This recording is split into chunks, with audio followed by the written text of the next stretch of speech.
Let's welcome on the stage Ms. Inma Martinez.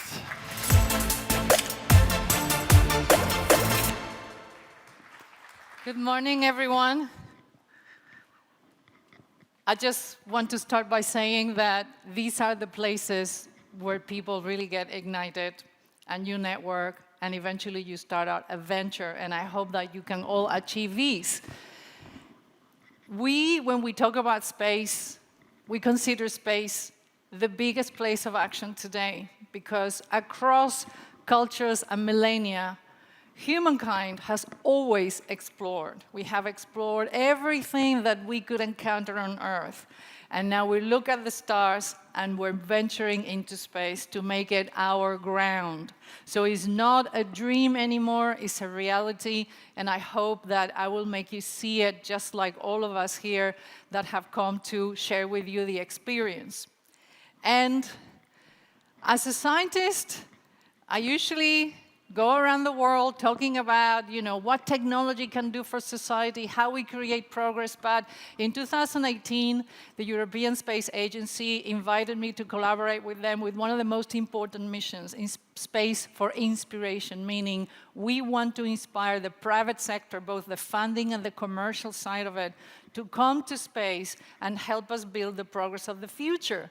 And if you really want to get to know the super action that goes around in space, follow these two astronauts, Paolo Nespoli, and currently aboard the ISS, Matthias Maurer, Astro Matthias, because these are the people that work in the labs that we have orbiting Earth. This is where all the action, the scientific and applied science is happening.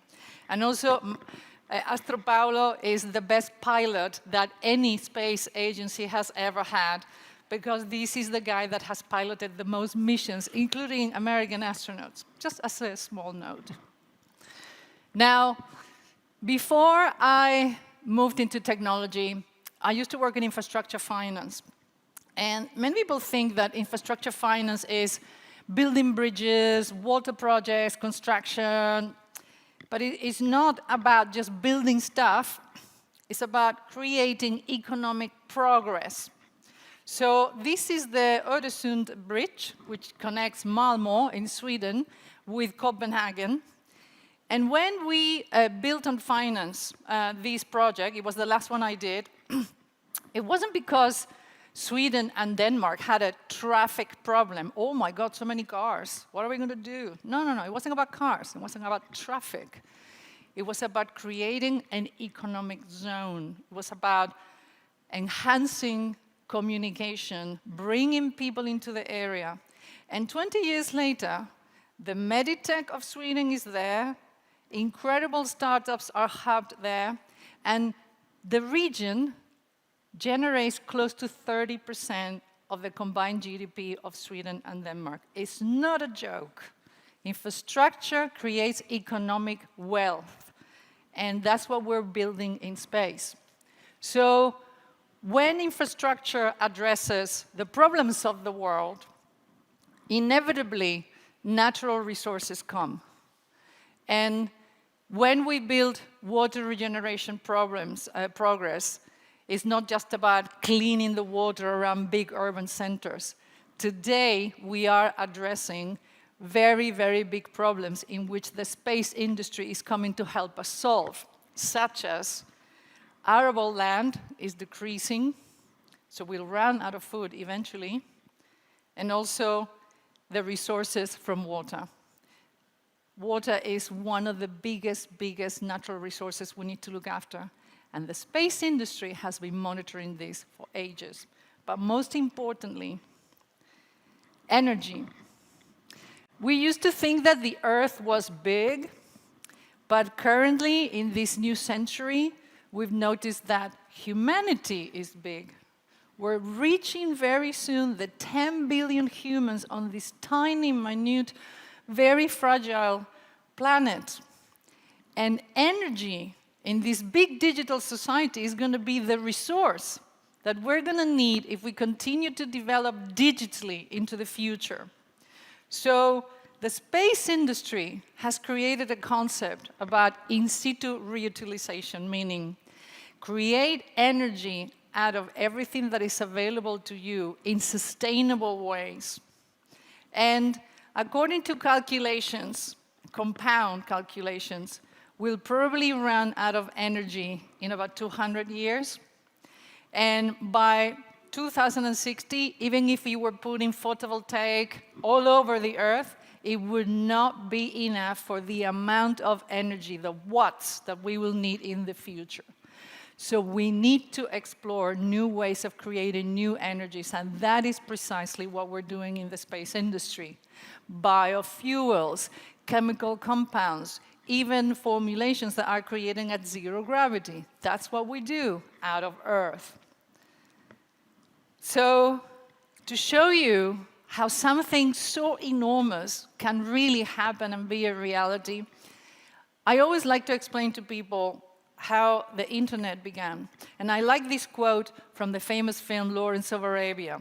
If you haven't seen this film, I encourage you to see it because it's the story of an outsider, something that deviated from the norm. He decided to leave the British Army. He had a feeling of how a battle could be won in a complete different way, and he created a revolution, which is exactly what happened to us when the CERN, the famous 30th of April in 1993, released the internet to the world. I was at Goldman Sachs, I was a young analyst, and that thing came through the fax.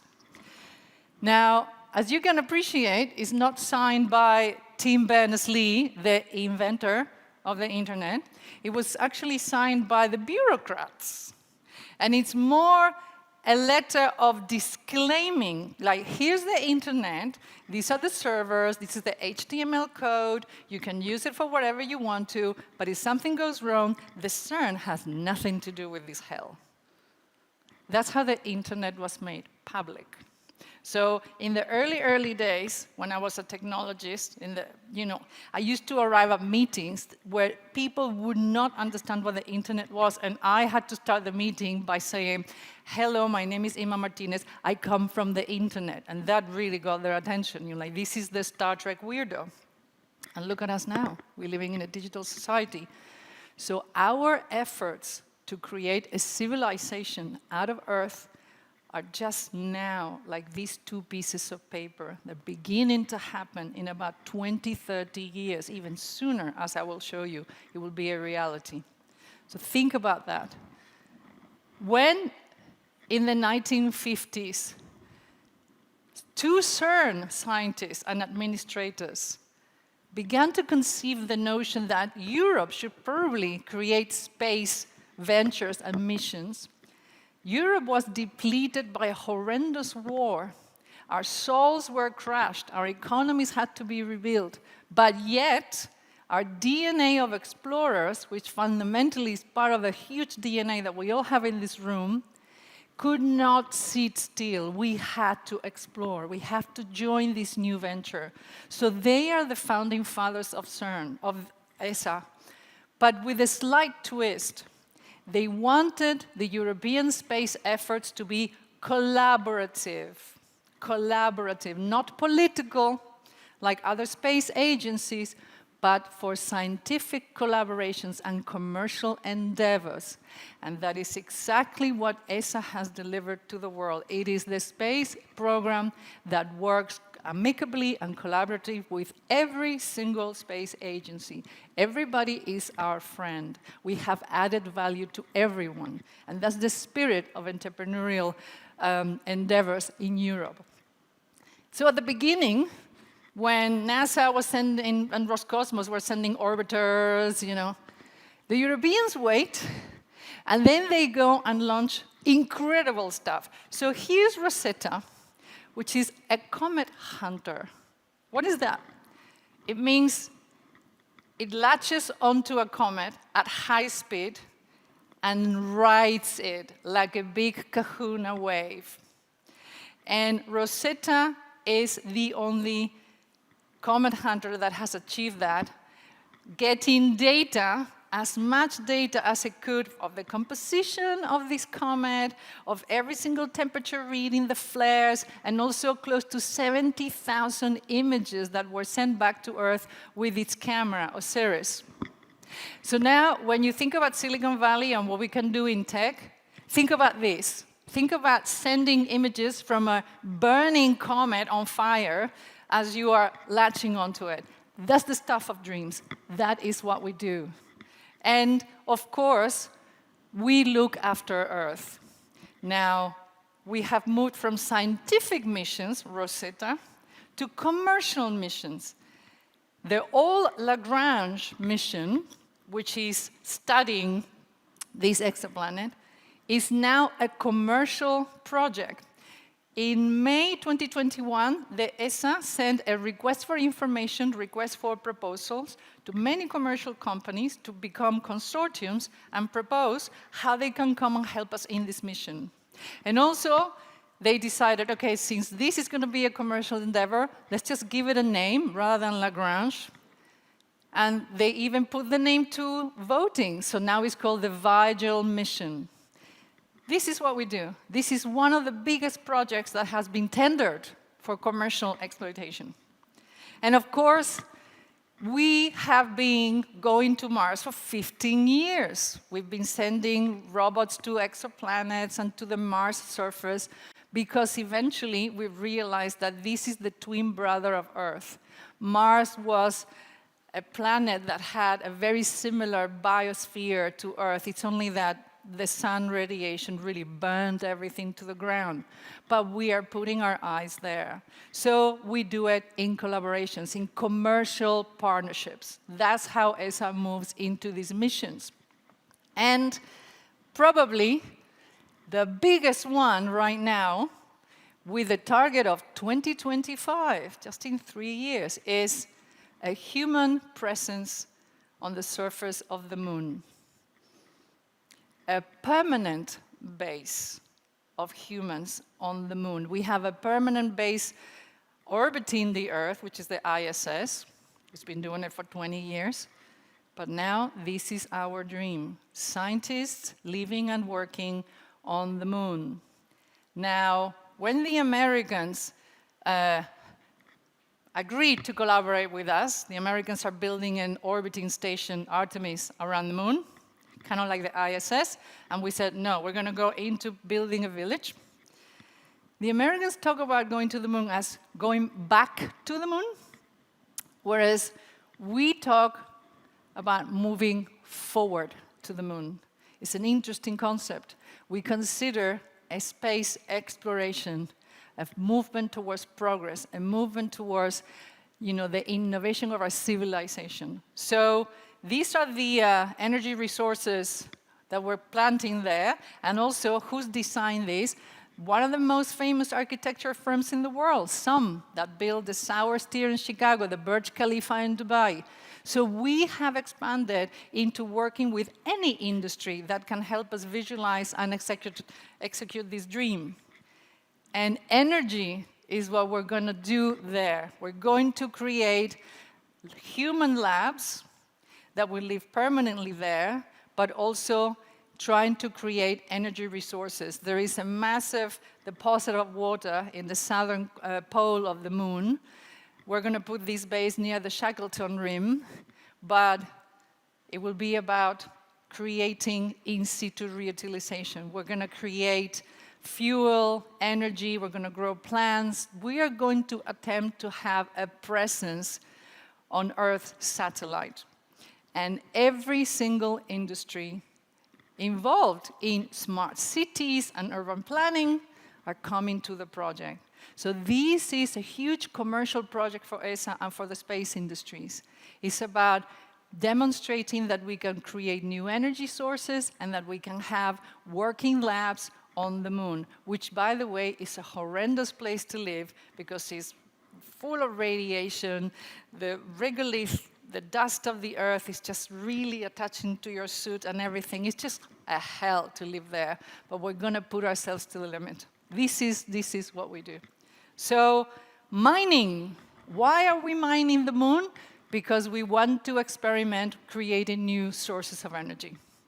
And that little igloo, which has been designed by another architecture firm, Foster, in London, is 3D printed using the same regolith. So that node lands far away, all the dust settles, it then is transported to the base, it inflates, and then little robots will 3D print the igloo around it to protect the scientists from the radiation. All of this by 2025. So why do we do this? By the way, do you know that young man? Who it is? No? Do you know this man? Who is this man? Darwin. I don't know why in the school books they always show us Darwin as this creepy old man, when really, when he was 22, when he was young, is when he jumped aboard that ship, the Beagle, and spent 5 years circumnavigating the world, really building his theories of evolution, collecting fossils, making paintings of little plants. You know, he was young and he was exploring. He had a feeling that there was something out there that will reveal itself. And that's what we do, sending robots and landers and rovers to Mars. This is from ETH, the university where Einstein went in Zurich. Universities are collaborating. And also, who are these two gentlemen that look like posing for GQ magazine, looking very dapper? Well, actually, it's Humboldt, the biggest explorer, and von Plant, his friend from France. It wasn't glamorous. They walked on foot about 10,000 kilometers, and they climbed every volcano in South America without any equipment. And why? Because they were not just creating cartography, but they studied the fauna, the flora, and also they proved that there is lack of oxygen at high altitude, testing on themselves, which is what we also do aboard the ISS. A lot of medical advances have been achieved aboard the ISS. So what are we doing now aboard the ISS? One of the most fascinating ones, which is, I am an AI scientist, is testing how robots can help us with mental health. And of course, we have done all kinds of engineering and advanced medicine and the development of new materials. Zero gravity is a phenomenal place to create new stuff. Right now, the all-American lab, the all-node, has been rented to an American startup, Nanoracks, and they have these tiny little cubes where they run experiments for any company in the world. Do you want to do experiments on zero gravity? We'll just send it to the ISS. So it's commercial. Half of the ISS is commercial. This tiny robot tests how you're feeling. Are you tired? Do you miss home? It's not just a helping flying robot that can help you fix some of the fuses aboard the ISS, which, by the way, is always breaking because it's old. But it's also testing how you're feeling. It's one of the nicest and more intrepid uses of AI right now that is happening in the world. It's being developed at ESA. But where is the action? Have you heard the word Lunar Economy? Is everything that we're going to build in terms of business between the Earth and the Moon. And this is the new rocket in town that is going to load up all of those nanosats and all the telecommunications of our century. If you look at this number of rockets, we have 5. 2 of them, PLD Space and Orbex, are startups. Startups. One from Spain and one from Scotland. And the others, obviously, they have been built by the big aerospace companies. This is the ground where entrepreneurs are coming to help us build progress. Now, when you have small rockets, you're launching small satellites, which is all that we need right now. So you don't need to go above the Kármán line. You don't need to go higher than 100 kilometers above the sea level. You can just do it with a small recoverable team. Much cheaper. So that means everybody can send payloads to space. And this was the technology that we helped for the last 20, 30 years the big satellite communications. So all the GEO, MEO, and LEO satellites around the Earth sending data and communications are connected to the internet and the microwaves and the fiber optics by these teleports. Telecoms are having a renaissance in our industry right now because we are digitizing the world. But here's the new telecoms, nanosats. And of course, Starlink is not the only company launching Wi-Fi satellites to the world. We also have a British company called OneWeb, who's been invested by real investors and companies in telecoms to actually do the same. But let me show you something very interesting about space. We collaborate in space. So OneWeb had an agreement with Roscosmos to send all of the satellites from Baikonur, which is the Russian port. And of course, with the war, Russia decided to go against the world, and it tore to pieces all of those contracts. So OneWeb could not do their launches. Guess what they did? They asked SpaceX if they could put their payloads in their rockets. Now, Starlink belongs to Elon Musk, their competitor, but Elon said yes, because space is collaborative. It's a very weird situation, but it's a nice point I want to make. When you come to space, you'll have friendly people that feel the same. We all need to help each other to achieve our goals. And this is a really nice example. Satellite data. Satellite data has become one of the key primers of many, many industries in digitalization. We are transforming sectors, engineering, infrastructure, not just climate change. It's because we have eyes in the sky. And one of the areas where I work, because I'm a chair of how AI is being introduced into the agriculture sector at the G7 OECD, Global Partnership for AI, this is my business, there are startups taking satellite data to create businesses, digital businesses, products and services for the agro industry. So if you're a company that wants to come into this arena, come and talk to me. But this is the best example of how space is coming into commercial. By the way, the data from the European satellites, Sentinel-1 and 2, is for free. You don't need to pay for it. So look, ESA already gives you for free something that's going to help you build a startup in agrotech. And managing the space debris. Anybody wants to help us fix this problem? It's huge, because the number of satellites and nanosats that we're about to launch is going to increase, and we still have the old pieces of junk that are just floating around and that no one has decommissioned. The problem with having debris around is that it just collides with everything else that is working, and it can destroy a lot of value. By the way, this is one of the duties aboard the ISS, getting rid of junk. So they come out with the Canadian and the Japanese robot just fishing out very old dead satellites and just decommission them, cleaning on Saturday morning, yeah? But more. We're going for more. 4D printing. The additive are not just plastic.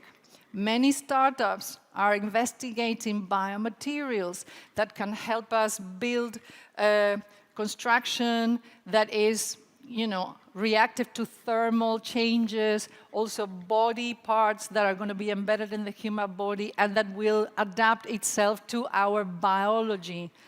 And what are we doing in space? Not just that. We're 3D printing rockets. Orbex in Scotland has commissioned a 3D printing startup to 3D print their engine. Now, when you 3D print an engine, it means it's not being assembled, so the combustion is happening in a super closed chamber. So you have better rendering of that engine. You have less escape. Now, this is the stuff that we need you to help us build. This type of innovation, this type of blue sky thinking. 3D printing used to be done in tiny machines, remember, makers? No. How about 3D printing a rocket? It can only come from the head of an entrepreneur.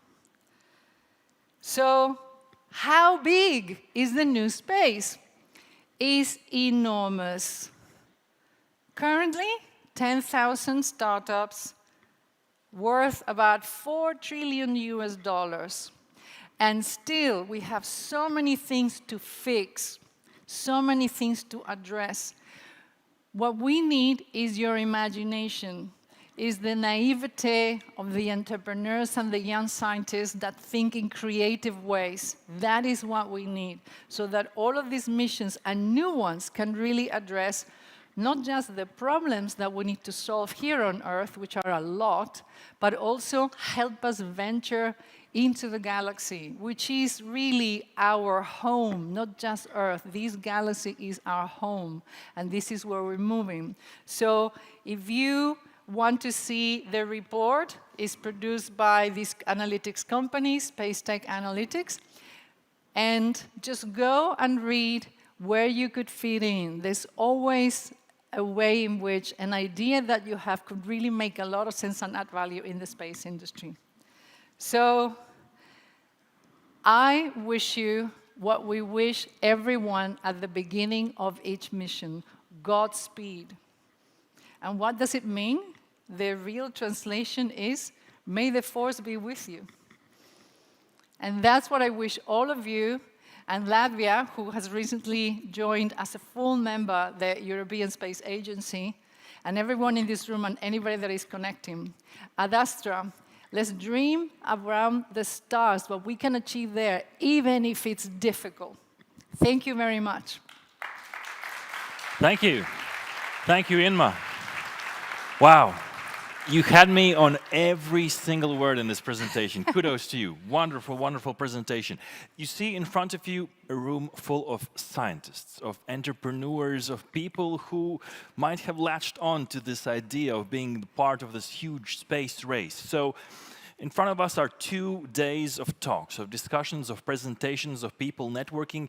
With your experience, as a person who has experienced the birth of the internet, of space commercialization, what would you say? What are the best ways to be a part of this all? You showed the whole big graph and to check that, but what are the ways that maybe me as an entrepreneur who has already started doing something, how can I latch on to this? Maybe I don't have an idea. What can I do? Maybe you can give some pointers to people how they can be involved more into this big dream.